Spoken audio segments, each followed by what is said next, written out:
Pre-Calculus Unit 2, Lesson 4, Real Zeros of Polynomial Functions.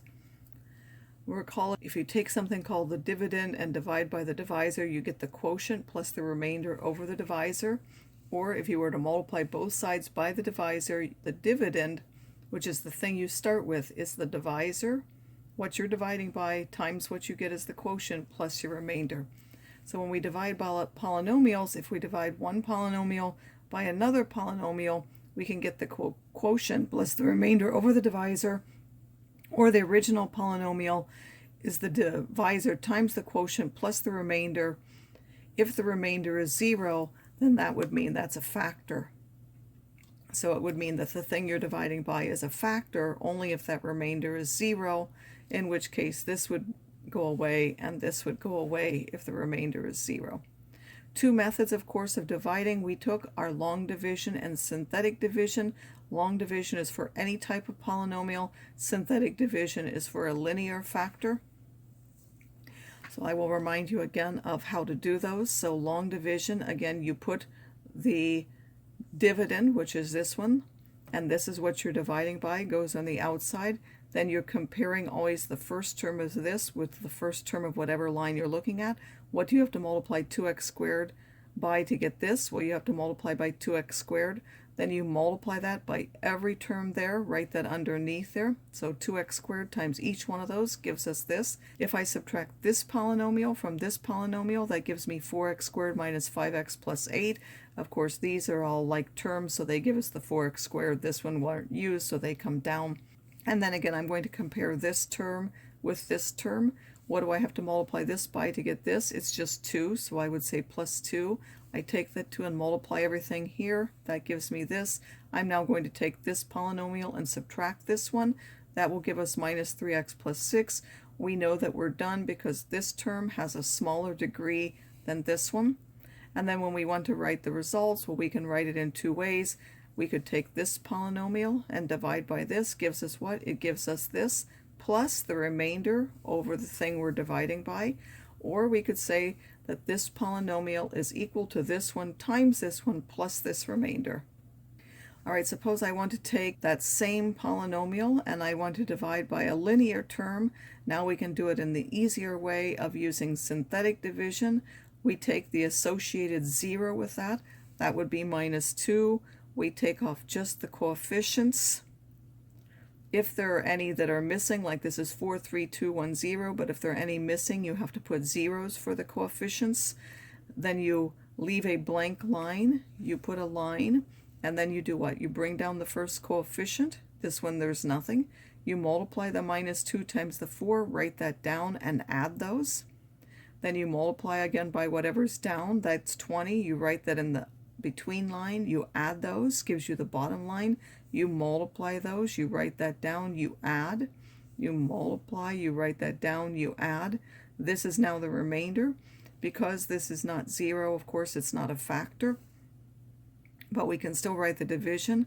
This polynomial divided by this one is whatever you got here, plus the remainder over the divisor.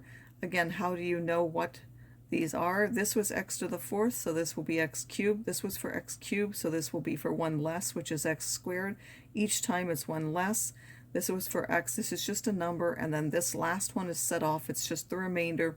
So this would be 4x cubed minus 10x squared plus 26x minus 57, and then plus the remainder over the thing you were dividing by.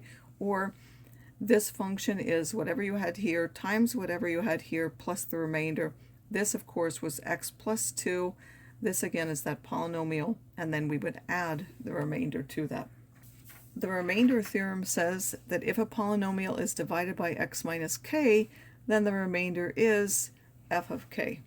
So if we were to look at this previous one, because we got 122 and we were dividing with x plus 2 with a 0 of minus 2, it would mean if we put minus 2 in this function, then its value would be 122.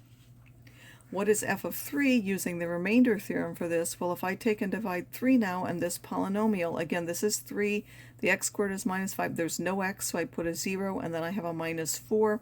I bring down the 3, I multiply, I put, I add, I multiply, I put, I add, I multiply, I put, and I add. That means that f of 3 is now the remainder of 32. The value of 3 also means that this is the divisor of x minus 3, so this synthetic division also tells us that if we take this polynomial and divide by x minus 3, we get 3x squared plus 4x plus 12 plus this remainder over the divisor, or that this polynomial is this times this plus this of course meaning the factor x minus 3, this meaning this polynomial, and that is just the number of 32. And as I mentioned, if the remainder is 0, then the thing we're dividing by is a factor of the function, and q of x is the other factor, because normally we would add the remainder. If the remainder is 0, there's nothing to add. So how can we show that this is a factor? We have to show that this has a remainder of 0. So again, we put the coefficients, because this is linear, we can use synthetic division. We get our synthetic division. This is a remainder of 0, so that means x minus 2 is a factor. And then the bottom line gives the other factor. This was x to the 4th, so this will be 3x cubed. There's no squared term, plus 6x minus 4. This would be the other factor. So we know that our polynomial factors into x minus 2 times this bottom polynomial. So the factor theorem says that this is a factor if and only if the function value is 0, which means that when we do that division, it has a remainder of 0.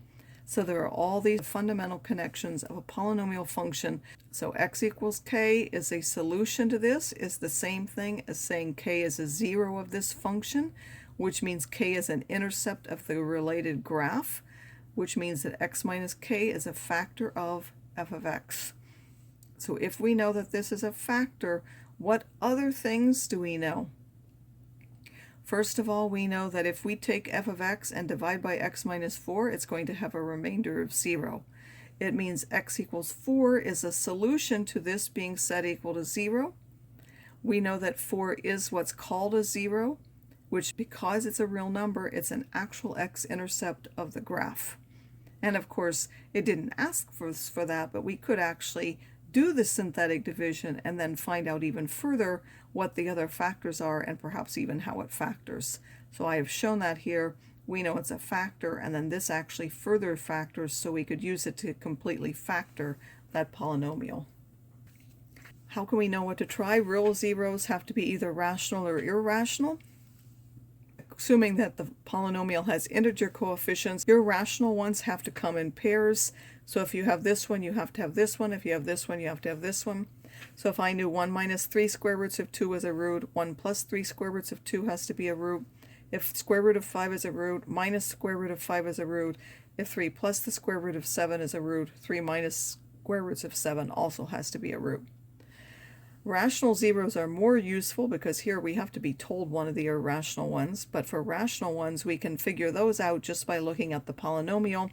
So the rational zero theorem says if we look at the leading coefficient and mostly at the constant term, then x, which is p over q, is a rational zero only if the numerator is a factor of the constant and only if the bottom is a factor of the leading coefficient.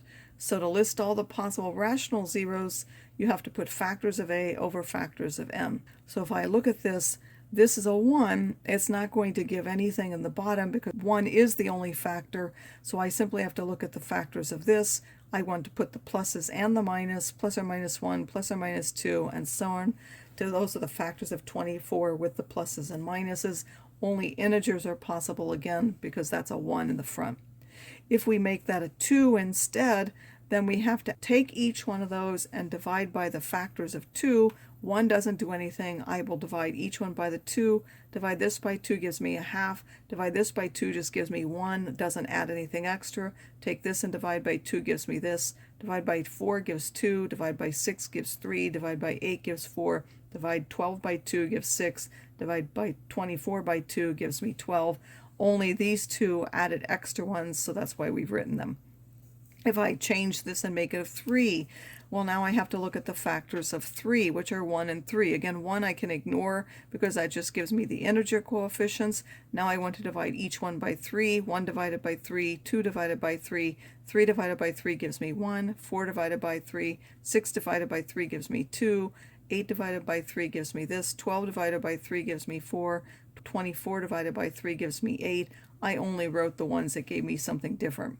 suppose we now make that first coefficient 4. Then again, we're going to have to look at the factors of 4. Well, the factors of 4 are now 1, 2, and 4. So we now divide not only by 4, but also by 2. So we take the integer ones.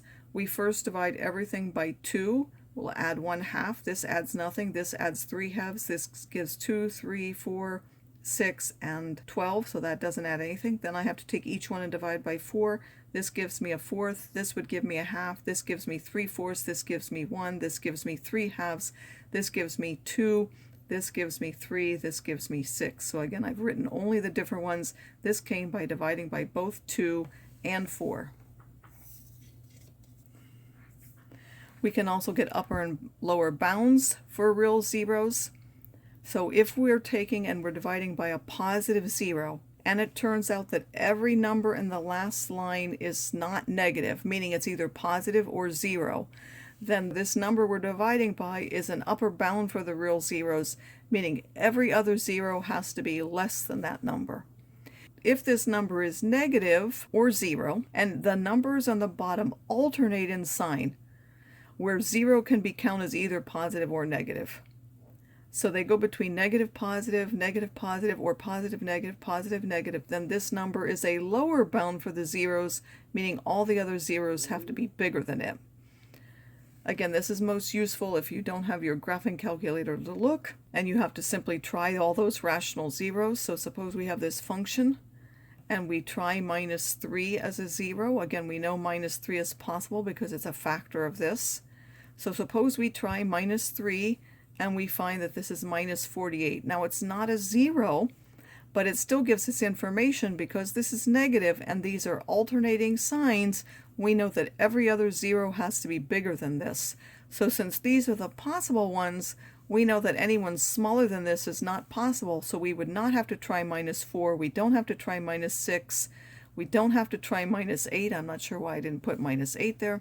We would not have to try -8 or -12. Anything less than -3, we don't have to try. Anything bigger than that could still be a root. Here's another one.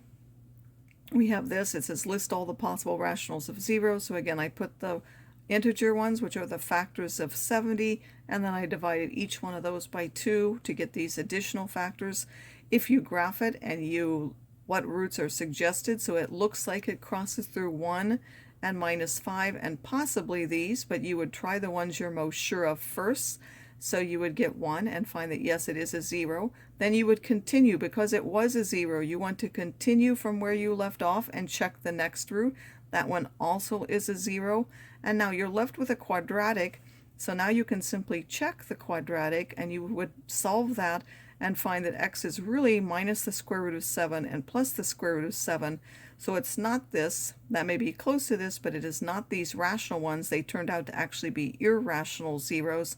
So the real zeros are -5, 1, minus the square root of 7 and 7.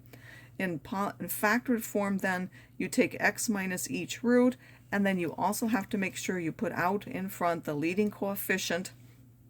If we want to sketch the graph again, we would put each of the zeros, this square root of 7 again being between 2 and 3, which is why we thought 5/2 could be a possibility. And then because they're each multiplicity of 1, it has to go through each one of those as a line. And because this is 4th degree, we know the two ends have to go up because this is positive.